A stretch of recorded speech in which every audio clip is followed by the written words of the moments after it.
You guys want some more rumors about the Galaxy Z Fold 6 and Z Flip 6? Well, I have them here for you in a two-parter.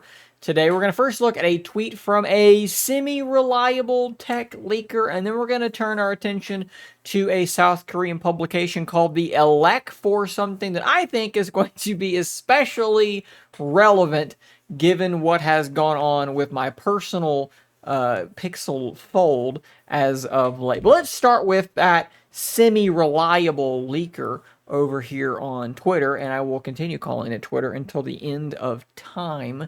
This is an individual called Crow, and like I said, sometimes they seem to get stuff right, sometimes they seem to get stuff a little bit wrong, but they tweeted this just the other day. Fold 6 camera, and then a little dash, and a little greater than symbol, and then S24. Now, you could interpret this a couple of different ways.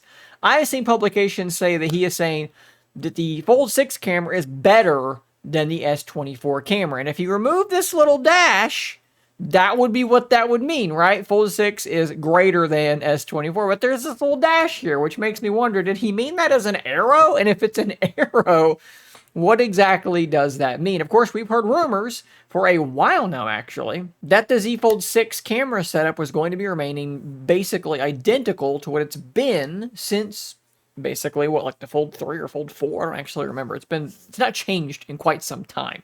So this potentially flies in the face of those prior rumors. Do they mean Fold 6 camera and that it's pointing to the S24 camera, which certainly can't be true. They're not going to have the S24's camera set up on the Fold 6 because there aren't as many cameras on the Fold 6 as there are on the S24, so I'm not really sure what that means.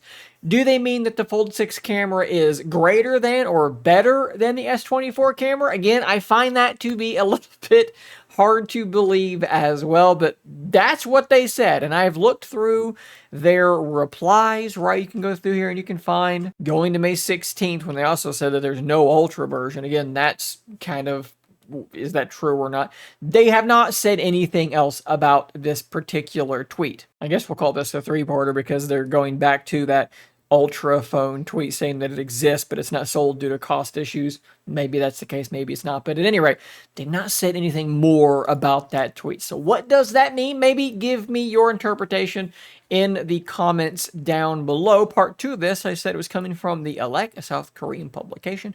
Samsung foldable phone ultra thin glass becomes thicker.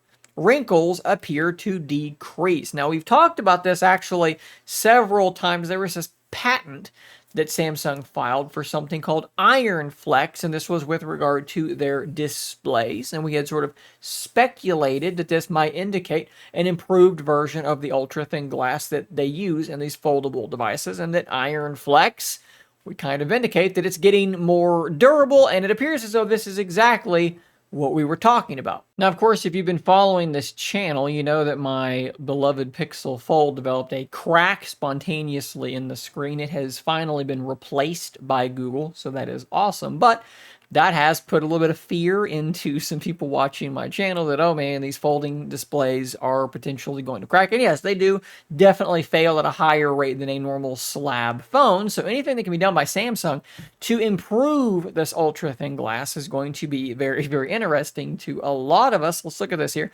And you can see some information here. But what I'm going to do, because this is being translated from South Korean to English, is we're actually going to jump over to Android headlines because they've kind of done some of the heavy lifting for me, and they can kind of explain what is being said in this article. I will link to the original article as well as to this Android headlines article so that you can see both. This is the crux of it. Samsung's foldable smartphones feature an ultra-thin layer of glass on top of a folding plastic display. Now keep in mind, Samsung does supply the folding displays for a lot of companies. I may be wrong, but I'm almost certain that the Pixel Fold uses a Samsung display. It's rumored that an upcoming Apple foldable will also use a Samsung display. So while this tech will hit the Z Fold 6, Z Flip 6 first, it may come to other devices after that. The glass layer, also known as UTG Ultra Thin Glass, makes the screen stronger than a normal plastic panel. This year's Z Flip 6 will reportedly feature around 70%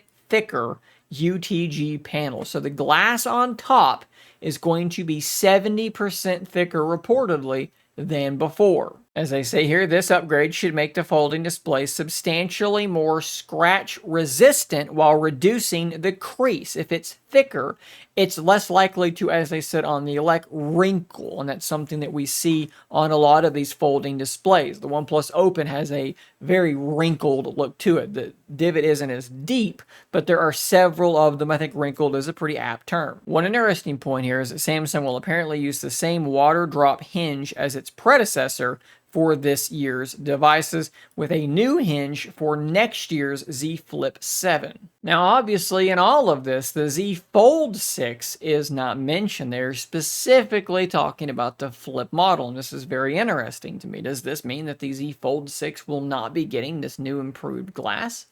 That would be very, very surprising to me, unless there is an engineering reason why that simply cannot happen yet.